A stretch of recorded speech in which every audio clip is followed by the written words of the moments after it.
आज आपण अशी एक स्टोरी बघणार आहोत ज्याच्यात देवांकडनं लक्ष्मी रुसून गेली होती. रुसून नव्हती गेली पण निघून गेलेली. मग पुढे काय झालं, देवांनी लक्ष्मी मातेला पुन्हा कसं प्राप्त केलं, ही स्टोरी आपण या व्हिडिओमधनं आज बघणार आहोत.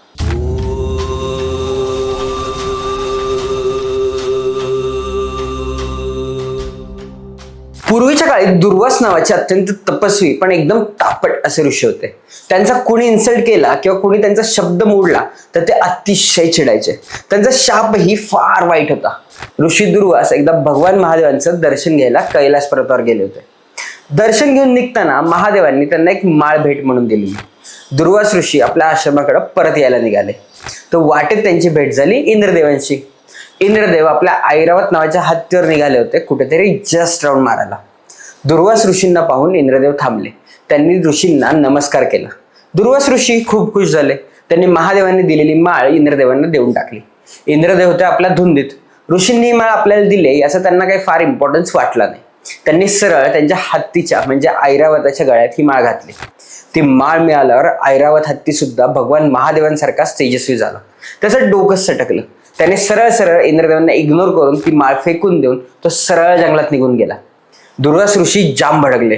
आधीच ते कोपिष्ट म्हणून ओळखले जायचे, त्यात त्यांचा हा घोर अपमान होता. त्यांनी दिलेल्या माळेचा तो इन्सल्ट होता. रागारागात त्यांनी शाप देऊन टाकला. ते म्हणाले, इंद्रदेवा, तुझ्याकडे असलेली संपत्ती, तुमचं वैभव याचा तुला गर्व झालाय ना, या माळेचं महत्व तुला कळलं नाही. तुम्ही तिचा अपमान केलात. आता संपत्ती सगळं वैभव तुमच्याकडनं कायमचं निघून जाईल. म्हणजे स्वर्गावर असलेला लक्ष्मी मातेचा हातच गायब होईल आणि तुमचा स्वर्ग सुद्धा तुमच्याकडे राहणार नाही. झालं.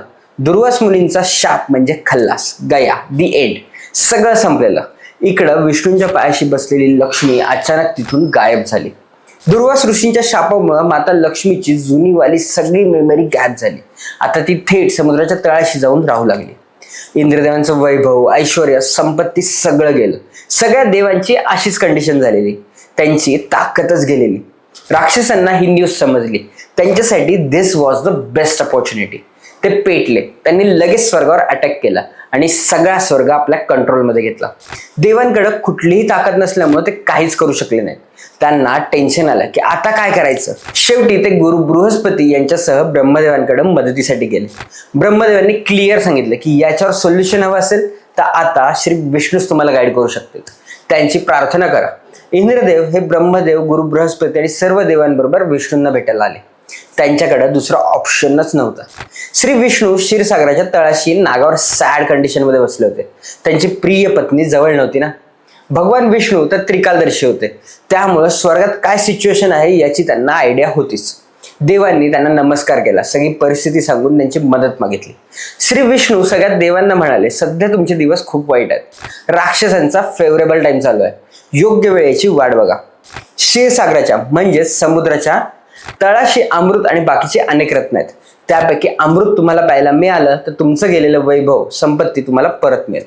तुम्ही अमर व्हाल. मग तुम्हाला राक्षस सुद्धा हरू शकणार नाहीत. तुमचा स्वर्ग तुम्हाला परत कॅप्चर करता येईल. पण हे अमृत मिळवायला समृद्ध घुसायला लागेल ना, म्हणजेच समुद्र मंथन.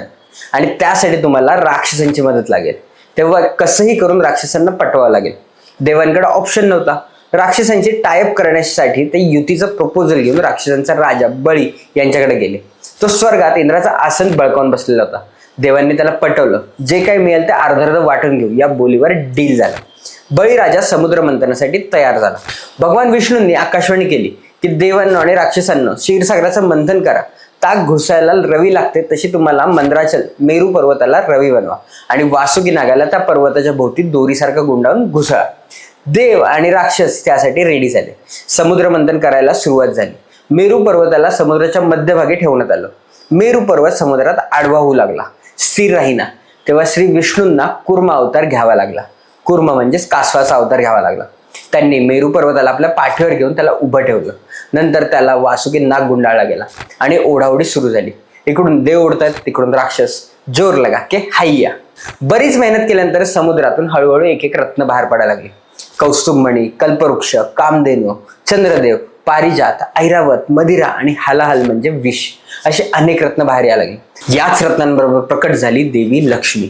तिचं तेजस्वी आणि सुंदर रूप पाहून देव राक्षस सगळेच काही वेळासाठी ब्लँक झालेले, तिच्याकडे नुसते बघतच राहिलेले.